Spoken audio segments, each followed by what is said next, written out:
Hola, ¿cómo están todos? Muy, pero muy bienvenidos. Esto es El Doctor en Casa. Hoy vamos a hablar de prevención del cáncer de colon. ¿Qué tenemos que hacer? ¿Qué se puede hacer? Vamos a conocer un poquito más este tema con nuestro invitado, un especialista, obviamente, en esto. Pero antes de presentarlo, por favor, vamos a ver esta placa que nos explica un poquito el tema que vamos a tratar. El colon es un órgano que representa los últimos 150 centímetros del tubo digestivo y termina en el ano. El cáncer de colon es la tercera causa de muerte por cáncer en nuestro país, en hombres y mujeres, y la primera con ubicación dentro del tubo digestivo. Los estudios precoces y el acceso a la información han colaborado para el diagnóstico de lesiones precursoras y el tratamiento eficaz. Este es el tema súper interesante, importantísimo. Los números ya nos indican que es prioritario hablar de esto y vamos a tratarlo con un especialista. Nuestro invitado de hoy es egresado como médico cirujano de la Facultad de Medicina de la Universidad Católica de Nuestra Señora de la Asunción, especialista en coloproctología en la Universidad de Guadalajara, Jalisco, México, especialista en cirugía general en el Hospital Central del IPS, presidente de la Sociedad Paraguaya de Coloproctología 2024-2026. Miembro de la Sociedad Latinoamericana de Coloproctología, es miembro de la Sociedad Paraguaya de Cirugía, profesor de la Cátedra de Cirugía, Facultad de Medicina de la Universidad Nacional del Este, profesor de posgrado del curso de especialización de Cirugía General, máster en Ciencias Médicas de la Universidad Nacional del Este y tiene participación en numerosos congresos como organizador, coordinador y disertante, publicación de libros, revistas nacionales e internacionales. Él es el doctor Norberto Raúl Vázquez Rivas y está acá con nosotros. Doctor, bienvenido al programa. Un placer inmenso tenerlo acá. Muchas gracias por la invitación. En realidad para nosotros es un gusto los profesionales porque es parte también de la medicina, brindar conocimiento a la gente, por sobre todo en este tema muy importante y que gracias a, como decía, la información previa, a los diagnósticos que existen hoy en día y a la información, los números, si bien se han reducido un poco, pero fundamentalmente el diagnóstico es un poco más precoz y eso nos ayuda a que los pacientes vivan. Bueno, claro. Es muy importante. O sea, fíjense en la última frase del doctor, todo esto nos ayuda a que los pacientes vivan. O sea, de eso depende. De la detección temprana. Y para hacer esa detección temprana, ¿qué hay que hacer, doctor?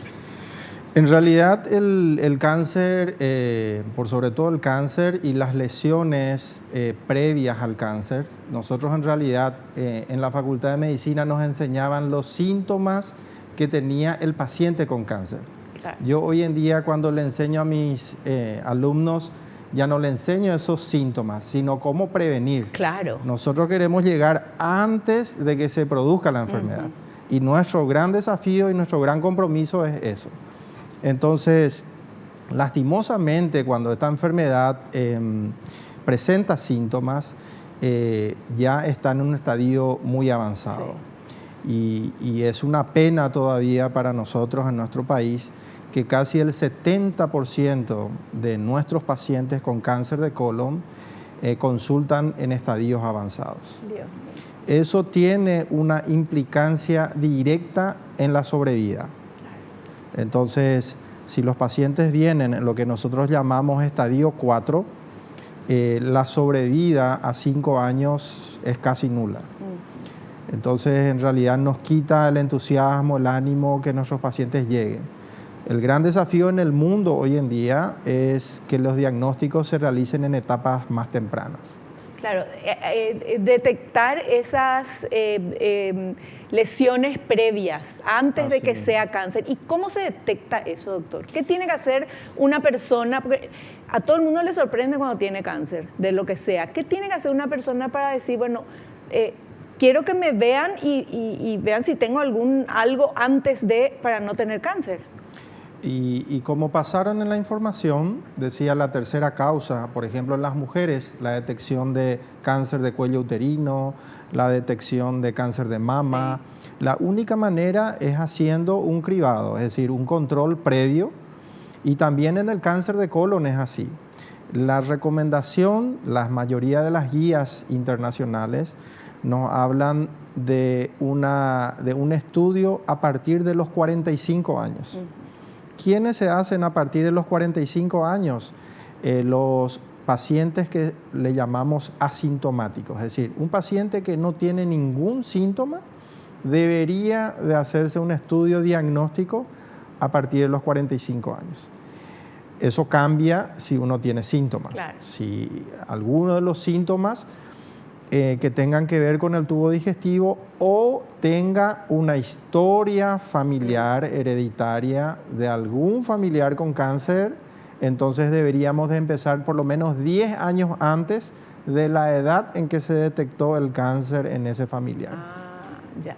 O sea, todo el mundo a partir de los 45 años tiene que hacerse el estudio. Sí, en forma asintomática, sí. Claro, eso es la recomendación en el mundo.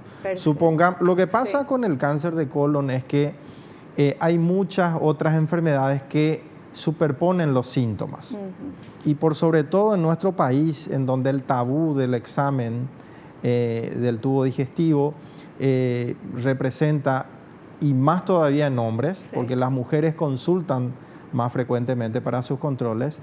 Entonces a veces tienen síntomas leves y determinan que es o atribuyen a otra causa, pasan los años y cuando llegan al consultorio ya presentan enfermedades en estado avanzado. Ese es un grave problema. Bueno, eso es lo que vamos a hablar, de eso vamos a hablar hoy. El doctor nos va a explicar todo esto, pero ya al inicio del programa queremos dejar esto en claro, la prevención. Nosotros en el Doctor en Casa lo que hacemos acá es divulgación científica de prevención de todas las enfermedades, todo lo que se puede prevenir. Y hoy tocamos el tema de cáncer de colon, que se puede prevenir.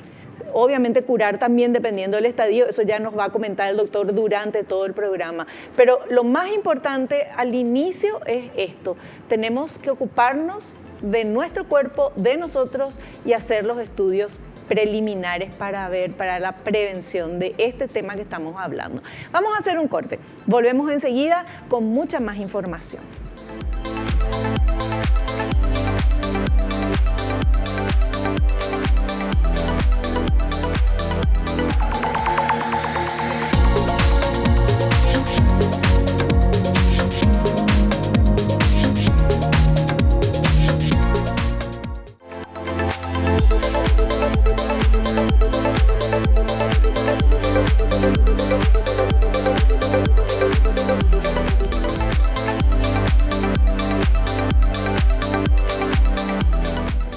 Bueno, continuamos charlando con nuestro invitado, el doctor Norberto Raúl Vázquez Rivas. Él es especialista en coloproctología y cirugía general. Nuestro tema, prevención del cáncer del colon, diagnóstico precoz de las lesiones previas.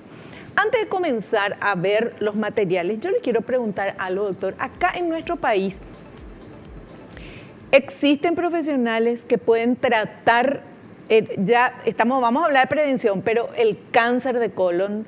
Hay especialistas, hay lugares, hay, no sé, aparatología, no sé qué es lo que se necesita, pero una persona que le diagnostican cáncer de colon puede hacer el tratamiento en Paraguay. Sí, claro que sí. Tenemos gente muy capaz. De hecho que los especialistas estamos agrupados en una sociedad paraguaya de coloproctología, por más de que no somos demasiado numerosos, porque es una especialidad que primero requiere terminar la especialización en cirugía general y luego hacer la subespecialización, porque esta es una subespecialidad, Claro. la subespecialización en coloproctología, ¿verdad? En coloproctología se llama en Europa, en Estados Unidos le llaman cirujano colorectal o cirujano de colon, recto y ano. En nuestro país tenemos toda la tecnología, todo el equipamiento. De hecho, hoy en día inclusive esta cirugía lo hacemos por un método que se llama videolaparoscopía, que consiste en tratar la enfermedad. Cuando antes hacíamos un corte en el abdomen, hoy en día hacemos unos pequeños agujeros y a través de eso con una cámara se hace el tratamiento de la enfermedad. Dependiendo del estadio de la enfermedad, requerirá tratamiento posterior que consiste en lo que se conoce como quimioterapia o a veces radioterapia, dependiendo de la localización de la enfermedad. Todo eso disponemos en nuestro país.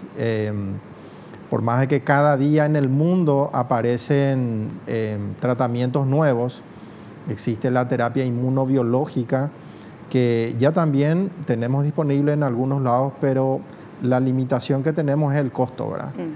¿Cómo se llama el estudio que se hace para ver si están los pólipos y todo esto? Si uno tiene alguna cosita fuera del lugar. Sí, en realidad el estudio que tiene más sensibilidad en la detección de estas lesiones precoces se llama colonoscopía.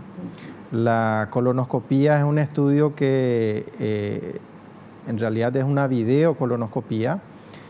Consiste en un tubito que es fino como un bolígrafo y eso bajo anestesia, bajo una preparación previa del intestino, se introduce y se va mirando en un monitor y nos brinda una imagen, digamos que de 18 veces más aumentada de lo normal. Entonces nos posibilita la detección de lesiones de 0,5 centímetros, ¿verdad? O menos inclusive a veces. No solamente de pólipos, sino de otro tipo de lesiones también, lesiones vasculares, otro tipo de enfermedades en el intestino. Pero específicamente con relación a los pólipos, la colonoscopía tiene un altísimo rendimiento si se hace en condiciones buenas de preparación, condiciones ideales de anestesia, buena técnica de realización. Entonces nos brinda un altísimo porcentaje de diagnóstico y por sobre todo detectar esas lesiones en sus inicios.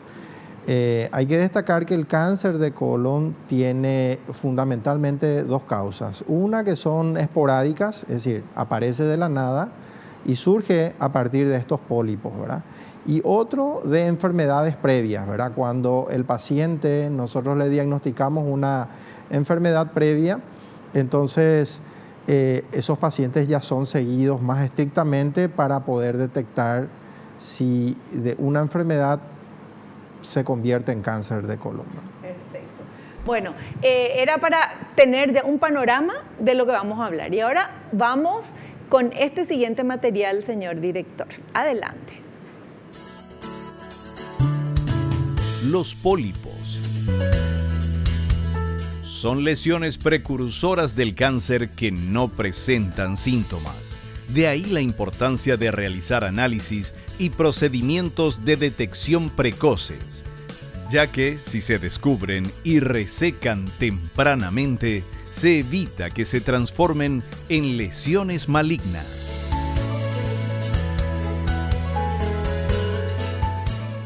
Bueno, eso es así, doctor. Excelente, excelente el material y es el momento en el cual nosotros queremos llegar.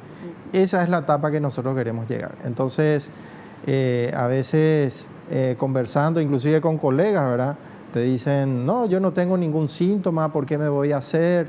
Bueno, vuelvo a repetir, cuando tenemos síntomas, generalmente es un estadio más avanzado y el pronóstico de sobrevida cambia brutalmente. Claro, claro. Entonces, la realización de una colonoscopía, ¿qué implica? Implica que el paciente se tome la tarde previa en hacer la preparación, se toman unos remedios para limpiar el intestino, obviamente uno se queda en la casa, Claro. Se hace esa preparación y al día siguiente a la mañana se hace el estudio y a la media mañana, al mediodía, ya está volviendo a su rutina habitual. Eso es lo que pedimos para poder detectar. Con relación a las posibilidades de acceso a estos estudios, gran importancia ha tenido la Sociedad Paraguaya de Coloproctología también, porque es nuestro esfuerzo difundir esto, no solamente con la gente, sino también con los colegas mismos, ¿verdad? Que los colegas nos ayuden a pedir la colonoscopía, que los colegas ayuden a pedir Papa Nicolau, que los colegas ayuden a pedir mamografía, controles de próstata. Son las causas más frecuentes de muerte por cáncer en nuestro país. Claro, o sea, usted cuando habla así es que los médicos clínicos o ginecólogos, en el caso de las mujeres, ¿verdad? Pero si no, el clínico que te atiende diga, bueno, y vos ya vas a cumplir 45, tenés 50, ¿te hiciste ya esto? No, bueno, tenés que hacerte, ¿verdad? Eso, porque uno no se le ocurre hacerse así porque sí nomás. Así mismo. De hecho que en otros países, por ejemplo, tienen campañas de lo que se llama cribado. Por ejemplo, una empresa le exige a su personal que se hagan los estudios. Bueno. Entonces se utilizan otros métodos. Por ejemplo, un test de materia fecal, ADN, es decir, otros métodos que son menos específicos. Si esos métodos resultan positivos, entonces ese paciente va a la colonoscopía. Supongamos que tenemos 5.000 empleados, no le vamos a hacer 5.000 colonoscopías, entonces se hace un test previo, se detecta 500, que digamos, tienen algo que indica, entonces esos son sometidos a colonoscopía. Qué fantástico. Entonces, con eso se ha ayudado al diagnóstico más precoz. Lastimosamente, no se ha disminuido la mortalidad del cáncer, porque esto es lo que nos va a ayudar a disminuir la información, que la gente tome conciencia. Y por sobre todo que cuando tiene algún síntoma de cambio en el hábito del intestino, algún sangrado, algún dolor abdominal que no se puede explicar habitualmente, que consulte. Que consulte y ya el médico va a determinar qué examen corresponde, pero eso es importante. A veces hay publicaciones que hablan de que la mayoría de los pacientes llegaron a la consulta 2 o 3 años después del primer síntoma. Que uno no quiere, deja pasar porque no es, a no ser que sea un sangrado, una cosa así que te asusta. Así mismo. Pero dejas pasar, bueno, hágase cualquier cosa, tomás algún medicamento para el dolor o para lo que sea, y después pasó. Entonces ya me curé, no sabes ni qué tenías, ¿verdad? Así somos, que a todos nos pasa. Por eso estamos hablando de eso acá, ¿verdad? Y encima no, es que te vas y te sacan una foto, te hacen una colonoscopía. Entonces también es como que hay más tabú y más resistencia tal vez, pero tenemos que prevenir.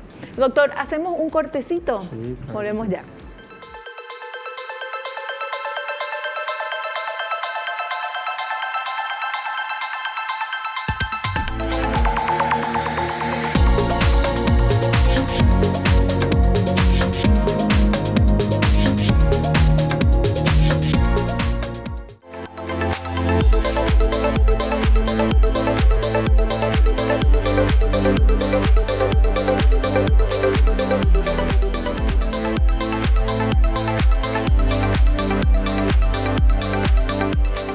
Hablando con el doctor Norberto Raúl Vázquez Rivas. Él es presidente de la Sociedad de Sociedad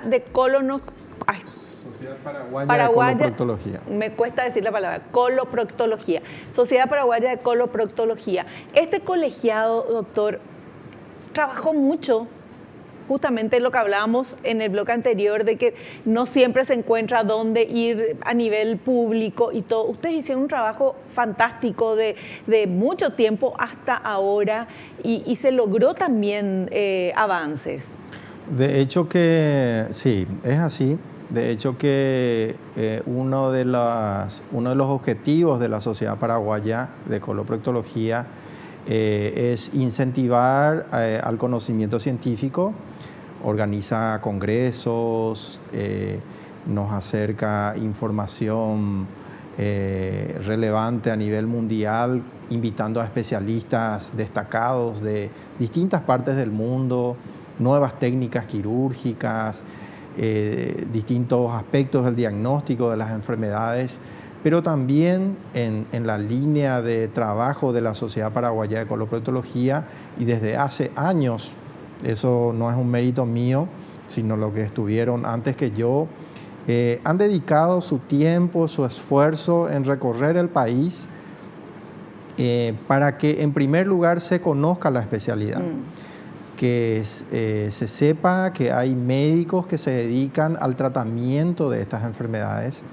En el mundo está demostrado que el resultado a largo plazo, cuando esta enfermedad es tratada por un especialista, los resultados son mejores.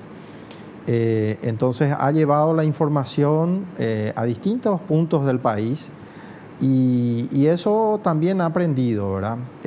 Hoy en día tenemos especialistas en distintos puntos del país, en Ciudad del Este, en Encarnación, en Pedro Juan Caballero, y así también, a medida que esos especialistas se instalan en distintos puntos del país, también los métodos de diagnóstico, los métodos de tratamiento, también se pueden conseguir en esos lugares, ¿verdad?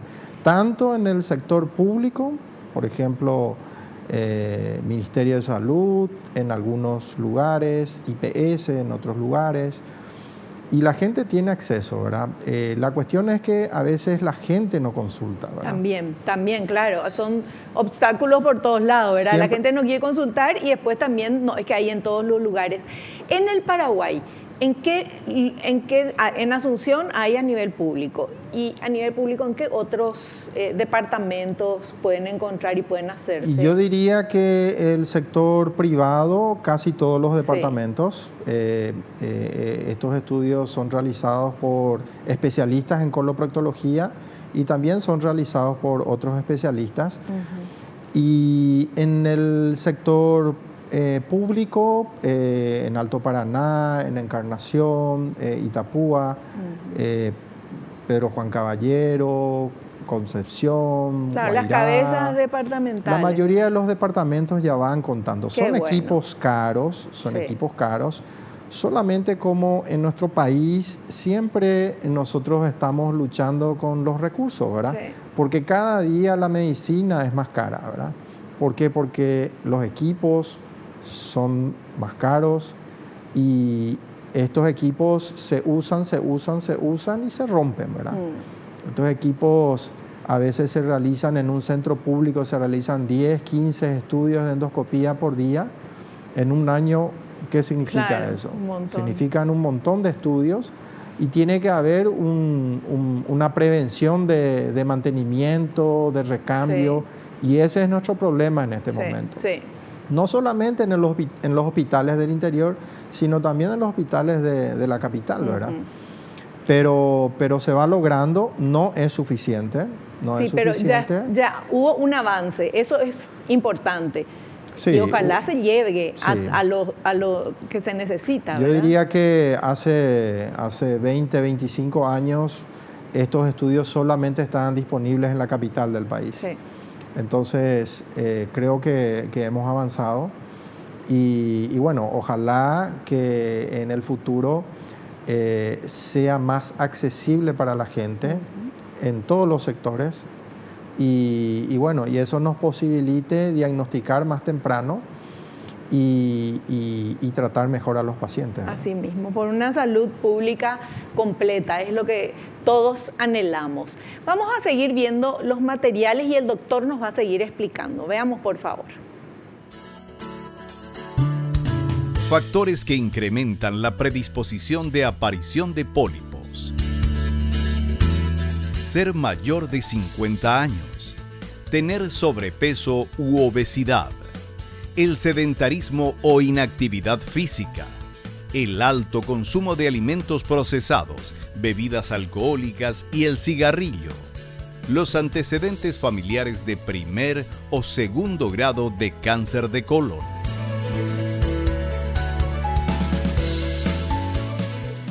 A veces nos dicen los pacientes, doctor, justo todo eso que da gusto, no puedo, ¿verdad? Pero en realidad no significa no, solamente el exceso es el problema, Claro, ¿verdad? claro. Y por sobre todo nuestra alimentación en nuestro país, que nos gusta comer la carne, hay un problema con la carne en exceso. Y por sobre todo que comemos poco vegetal, ¿verdad? Comemos poca fibra. Entonces, yo siempre le digo a mis pacientes, un copiatín es que en tu plato por lo menos haya 5 o 7 colores de comida en tu plato. Claro. ¿Cómo completamos esos colores? Con algún vegetal. Sí. Entonces, porque a veces no es tan sencillo explicar y que recuerde por sobre todo. Pero ese de los colores está genial, porque si no vos pones carne y arroz, carne y fideo, carne y Y la mandioca no falta tener 3 colores, entonces te falta completar 2, 3 colores más. Sí, genial, me encanta. Comer fibra es importante, frutas, verduras, tomar mucha agua. Así como la información que pasaron, el sedentarismo es un grave problema. La Organización Mundial de la Salud cree que el problema de las enfermedades crónicas no transmisibles como obesidad, sedentarismo, hipertensión, dislipidemia, va a ser una endemia para el 2050. Sumado a eso, nuestra carga de salud al cáncer, hoy en día vivimos más. A veces mis pacientes nos dicen, no, pero ahora hay demasiado cáncer. No, hoy en día vivimos más. Claro. Antes la gente tenía cáncer y se moría de cáncer. Sí. Antes te decían, te diagnosticamos un cáncer y eso es igual a muerte. Sí, sí. Hoy en día tenemos pacientes que viven, operamos de cáncer y esos pacientes viven y se curaron. Sí. Se curaron, ¿por qué? Porque se realizó un tratamiento, un diagnóstico más temprano y un tratamiento adecuado. Qué maravilla. Y eso es, ¿verdad? Nadie quiere tener ni un pólipo ni nada, pero la idea es detectar a tiempo para evitar no llegar a que eso se transforme en un cáncer. ¿Por qué salen los pólipos, doctor? ¿Por el sedentarismo y por comer mal o porque tuviste mala suerte? No, y digamos que, no sé si llamarlo mala suerte, pero ruleta genética, no sé. El cuerpo humano, como que tu piel sea de color blanco, sí, tu cabello, tu estatura, eso tiene un mapa genético. Sí. Así también tenemos un mapa genético que predispone la aparición de un lunar, la aparición de un pólipo. Eso está dentro de lo que es nuestro mapa genético. Claro. Hay inclusive algunas enfermedades genéticas, una poliposis múltiple, que si uno tiene esa enfermedad, de seguro va a tener cáncer, por ejemplo, a los 25 o 30 años. Dios mío. Entonces, eso es otro tipo de pólipo, Claro. es un cáncer, es una poliposis hereditaria, y eso sí se transmite fuertemente de generación en generación.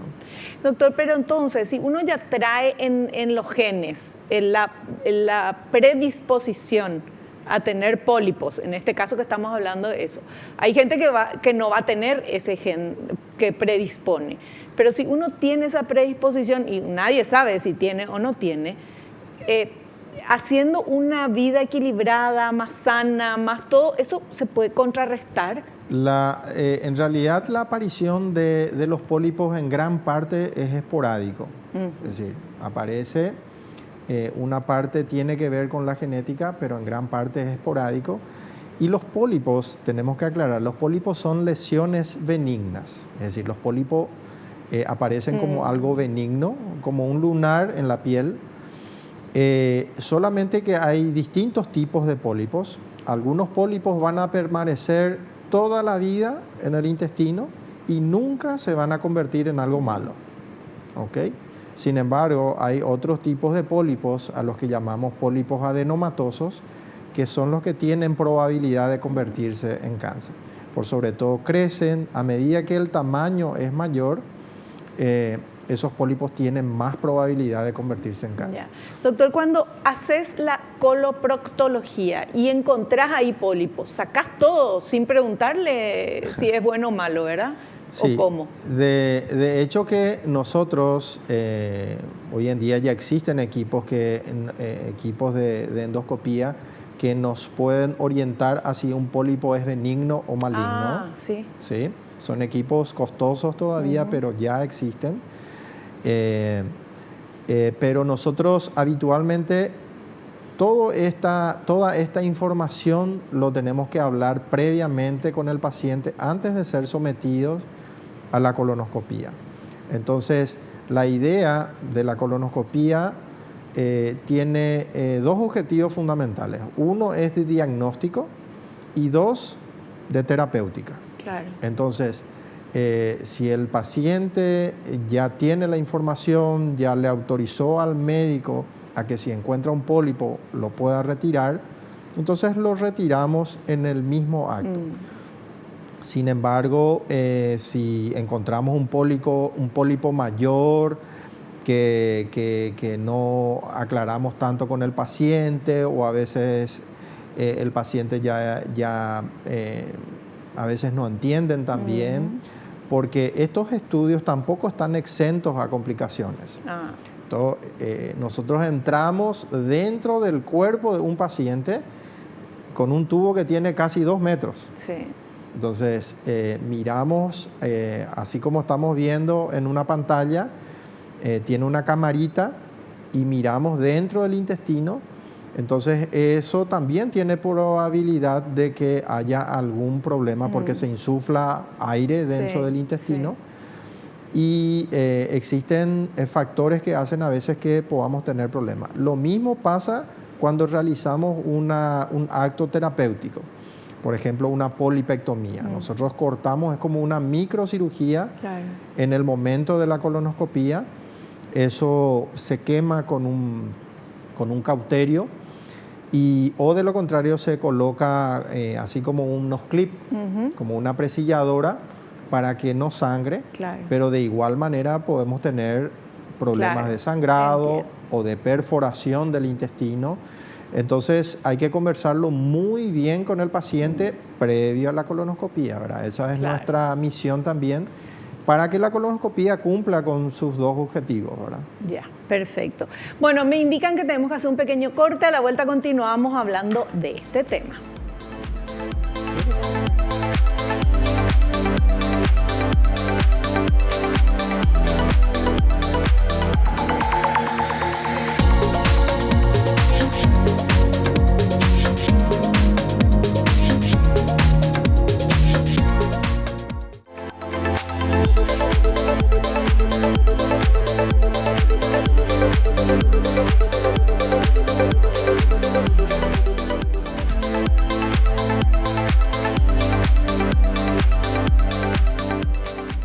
Está con nosotros el presidente de la Sociedad Paraguaya de Coloproctología, el doctor Norberto Raúl Vázquez Rivas. Y estamos hablando de la prevención del cáncer de colon. Y tenemos este material. A ver. Algunos síntomas que alertan de lesiones dentro del tubo digestivo. Cambio de color de las heces. Cambios del hábito intestinal. Sangrado rectal puede ser un signo de cáncer o de afecciones benignas. Molestias abdominales. Pérdida de peso y palidez. Cansancio fácil.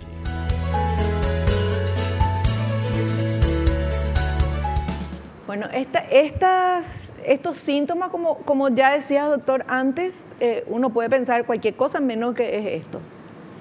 Ese es un problema, el minimizar a veces los síntomas.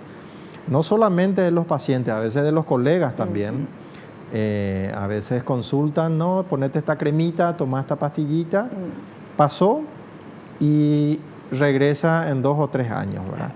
Entonces es ahí donde a veces la consulta con el especialista marca la diferencia en poder identificar, porque no todos los sangrados son iguales. De hecho que no podemos diagnosticar solamente con el sangrado, pero interrogamos sobre otros síntomas, ¿verdad? Por ejemplo, si hay un cambio en el hábito intestinal, hay no solamente sangre, sino la aparición de otro tipo de secreciones a través del tubo digestivo, y eso nos orienta en Si hacer. la sangre, por ejemplo, es roja, brillante, así, roja, como cuando te cortas, o si la sangre es más oscura, ¿eso tiene que ver? Sí, son de distintos lugares del tubo digestivo. Cuando la sangre es roja, nosotros habitualmente lo llamamos sangre orificial, es decir, que puede ser del orificio del ano. ¿Verdad? Entonces, la probabilidad de que sea de más adentro es menor, pero interrogamos sobre otros síntomas. Si existen, por ejemplo, sensaciones así como de querer ir constantemente al baño, o hay aparición de alguna secreción como un moco, eso nos debería de llamar la atención. O hay una alternancia, por ejemplo, de estreñimiento y luego viene diarrea sin ninguna causa atribuible, infecciosa. Son síntomas de alerta que le llamamos nosotros. O como dijo la placa también, pérdida de peso, pero en ese tiempo ya no queremos llegar, porque ese es el cáncer terminal. Claro. Nosotros queremos llegar en los síntomas precoces. Perfecto. Y a lo mejor sin síntomas, y te haces el estudio para descubrir. Veamos ahora métodos de diagnóstico de lesiones. Métodos de diagnóstico de lesiones precursoras del cáncer de colon. El test de sangre oculta en heces, test de Guayaco, es recomendable a partir de los 40 años. La colonoscopía es la más sensible para detectar pólipos y cáncer colorectal. Otros métodos son la colonoscopía virtual, el colon por enema, la sigmoidoscopía flexible. El tratamiento, una vez diagnosticada la enfermedad, es la cirugía. Bueno, explícanos eso de la sangre, no sé qué, otros más que... Sí, la sangre oculta en heces consiste en un examen que busca sangre no visible, dentro de las heces. Porque a veces un paciente, por ejemplo, presenta anemia inexplicable. Y el paciente le preguntamos, ¿se ve sangre en las heces? No. Entonces es un método disponible, solamente que no tiene una sensibilidad y una especificidad importante. ¿Qué significa eso? De que, por ejemplo, uno se cepilla los dientes, le sangra la encía y ese estudio puede ser positivo. ¿Por qué? Porque detecta sangre en las heces. Claro. Entonces, no, si sale negativo, supongamos que sangró hace una semana, en este momento no hay sangre dentro de las heces, entonces sale negativo. Entonces aparecen lo que le llamamos los falsos positivos o los falsos negativos, ¿verdad? Doctor, ¿y la colonoscopia virtual? Ese me llamó la atención. Sí, la colonoscopia virtual es algo que hizo un boom en los años 2000. Cuando a mí me tocó estar en México, había aparecido la colonoscopia virtual y creímos que iba a ser la solución a todos los miedos del paciente. La colonoscopia es como una tomografía que tiene un software que retira todo lo demás que hay dentro del intestino y deja solamente la imagen del intestino y tiene la posibilidad de detectar lesiones mayores a 0,8 centímetros, 0,7 centímetros. Y es útil, solamente que uno se hace la colonoscopia virtual y si se encuentra un pólipo, posteriormente tenemos que hacer la colonoscopia. Claro. Entonces ese es el impedimento que solamente nos ofrece la posibilidad de diagnóstico. ¿Cuál es otra ventaja? Que nos permite diagnosticar cualquier otra afección dentro del abdomen. Claro. Pero como prevención me parece genial, doctor, porque te vas a hacer y miran ¿Tenés pólipo? No tenés pólipo. ¿Te vas Po- tranquilo o te haces la colonoscopia para sacar los pólipos? Podría ser. A mí me Tenemos gusta disponible en menos centros, pero sí tenemos Existe. disponible. Fantástico. Tenemos disponible en el país. También a veces sumado los costos, es decir, si encontramos un pólipo, doctor, ya me pediste la colonoscopia virtual, claro. ¿y por qué ya no me pediste la colonoscopia si íbamos a hacer? Entonces a veces Ya. hay que conversar un poquito con el paciente. Entiendo, no, claro. Entonces, un paciente, ¿en quiénes indicaría eso? Sí. Por ejemplo, un paciente joven que tiene un antecedente de algún síntoma algo, y está intranquilo y quiere hacer, bueno, podemos intentar la colonoscopia virtual. O un paciente asintomático que tiene 40 años y ya está preocupado porque a veces llegan, no, doctor, yo quiero hacerme el paciente y ya te indica la Sí, colonoscopia. sí. Quiero hacerme porque mi vecino, mi amigo, Claro. mi pariente. Bueno, entonces le contamos que existe eso y se puede hacer. Pero si el paciente ya presenta síntomas o un paciente con una edad de 50 años, por ejemplo, ¿por qué 45, 50, 60 años? Porque la presencia del cáncer aumenta exponencialmente a partir de los 55 años. Entonces lo que nosotros queremos es llegar 10 años antes, 45 años, para evitar llegar Claro, al cáncer. con cáncer. Perfecto, súper claro. Bueno, vamos a hacer un pequeño corte. A la vuelta tenemos preguntas que ustedes enviaron a nuestro invitado. Vamos, por favor.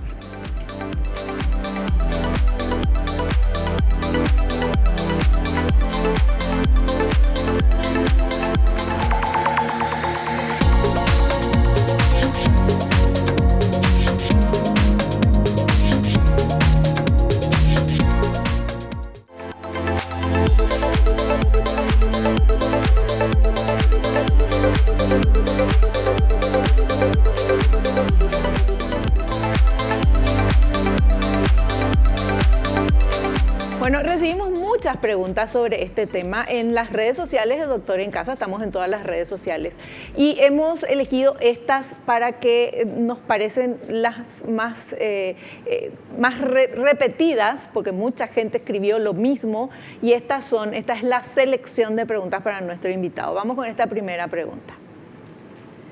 ¿El estreñimiento crónico puede producir cáncer de colon? En realidad, el estreñimiento sí, por sobre todo porque tiene que ver con la alimentación, ¿verdad?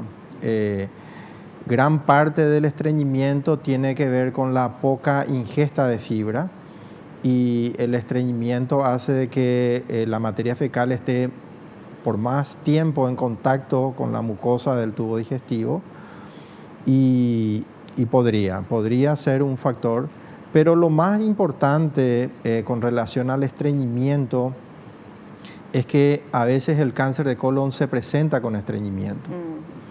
Entonces, por sobre todo un paciente que tiene un hábito intestinal normal y tiene un cambio en el hábito, entonces eso tiene que llamar la atención. Perfecto. Vamos con la siguiente pregunta, por favor. ¿El tratamiento del cáncer de colon deja alguna secuela? Y el tratamiento de cáncer, dependiendo del estadio, por ejemplo, si un paciente consulta en un estadio ya de urgencia, por ejemplo, su primera manifestación clínica fue una obstrucción del intestino.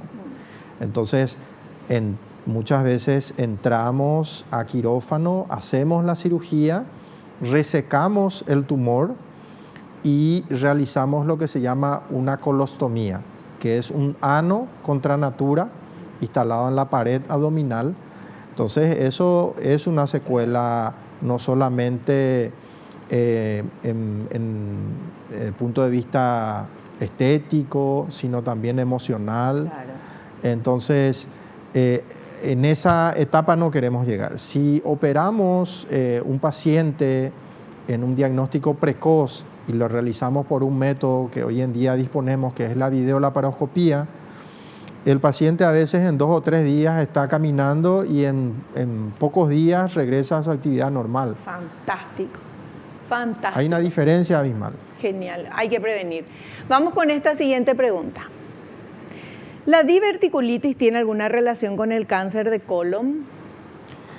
Y la diverticulitis tiene síntomas similares al cáncer de colon. Tiene síntomas similares. Entonces, la diverticulitis es una enfermedad benigna. No se convierte en cáncer. Ya, perfecto, súper claro. Y la última pregunta, a ver. ¿Cómo se procede si se detectan pólipos o cáncer de colon en una embarazada? En realidad, esa pregunta lo abordaría de esta forma. ¿Cómo se detectó ese pólipo en esa embarazada? Porque no es habitual que una embarazada se haga una colonoscopía, por ejemplo. Entonces, supongamos que una paciente embarazada tuvo algún síntoma, sangrado o algún síntoma, la mayoría de las guías clínicas determinan que no hay un riesgo aumentado para realizar el estudio de colonoscopía. Lo podemos realizar. Por sobre todo en el segundo trimestre. Si no es una urgencia, podríamos esperar a que el bebé nazca y luego realizamos la colonoscopía. O otra situación podría ser que durante el parto o la cesárea, por sobre todo, el ginecólogo encuentre algo en el intestino porque está cerca del útero. Entonces probablemente lo tratemos también después, ¿verdad? Es decir, no es necesario que lo tratemos. Si no hay una urgencia durante el embarazo, no. Perfecto, súper claro. Y ahora, antes de despedirnos, doctor, tenemos unos minutitos. Me gustaría que usted le hable a toda la teleaudiencia y dé algún consejo, alguna recomendación, algo que quiera decir. Sí. En realidad, en primer lugar, agradecerte por este espacio, en ayudar a difundir, a dar conocimiento sobre este tema, que es un problema a nivel mundial. En nuestro país tenemos un subregistro de lo que se trata, pero tenemos un índice importante de enfermedades y la información que llega a la gente es fundamental para que la gente tome conciencia de esto. Eso en primer lugar. Segundo, ojalá que entre todos, entre los médicos, las autoridades, cada vez podamos lograr que se dispongan de mayores medios de diagnóstico para tratar, para diagnosticar este tipo de enfermedades. Y eso va a ayudar a que disminuir, probablemente no vamos a poder disminuir la incidencia, pero sí vamos a disminuir el estadio en que diagnosticamos estas enfermedades. ¿Y alguna recomendación para prevención? Y adquirir hábitos saludables de vida, como ser el sedentarismo, la alimentación, vuelvo a insistir en la alimentación, que se incluya frutas, verduras, es muy importante en la alimentación. Disminuir la cantidad de ingesta de grasa animal. También en nuestro país la gente come mucho embutido, por ejemplo, que tiene conservantes. Entonces eso también no significa, el doctor dijo, no, a partir de ahora nadie más come embutido, ¿verdad? No, disminuir. O si comemos eso, comer ensalada. Claro. ¿Ok? Nosotros nos vamos a una fiesta y hay un asado con sopa, con mandioca, jamás apareció. Y si hay una ensalada de arroz o de papa. Y un postre, una torta de nuevo. Jamás comimos ensalada, comimos fruta. Entonces, que aprendamos a comer frutas y verduras y eso va a ayudar también a disminuir el cáncer de colon. Fantástico, súper claro. Doctor, terminamos el programa. Quiero agradecerle su presencia, su tiempo, todo lo que nos estuvo explicando tan, pero tan claramente. Muchísimas gracias de verdad y lo esperamos en un próximo programa. Muchas gracias y bueno, estamos, cuando ustedes nos digan, es nuestra misión también brindar información a toda la comunidad. Muchísimas gracias. Nosotros nos despedimos hasta el próximo programa. No te olvides lo que te digo siempre, naciste para para ser feliz. No te conformes con menos. Chao, chao.